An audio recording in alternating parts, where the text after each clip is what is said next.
Both the Chancellor and one of her key rivals from the Social Democrats aren't all that happy with the country's closest ally. Angela Merkel has hit out at the America First policy, while Martin Schulz promised to remove US nuclear weapons from Germany if he becomes Chancellor. With more on the deepening rift with Washington, here's Jacqueline Vuger. For years, it seemed that you could safely assume Germany and the U.S. would be best friends forever. But as the Trump administration charges forward with its America First approach to foreign policy, they might as well be leaving behind one of their closest and most important allies. Take rising tensions with North Korea, for example. That has shown a clear divide in opinions.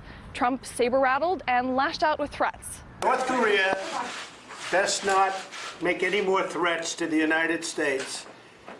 They will be met with fire and fury. While Merkel flat out refused to back Trump's plan. I have to answer that no, I do not see a military solution for North Korea. I cannot accept that. And just this week, after Trump announced America's new Afghan strategy, more troops and no end to the war in sight, that also didn't exactly line up with Berlin's expectations.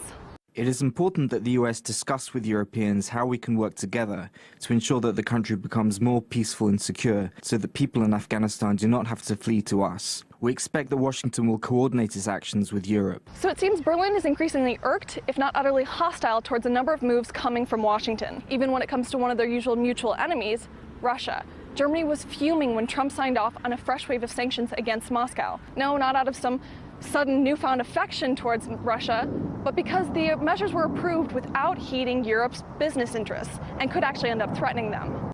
That must not happen. We generally reject sanctions with extraterritorial effects, meaning an impact on third countries. Friendship is, as they say, a two-way street. So perhaps Washington should be wary of the fact that America First could end up turning into America Alone. Jacqueline Vuga, RT, Washington, D.C.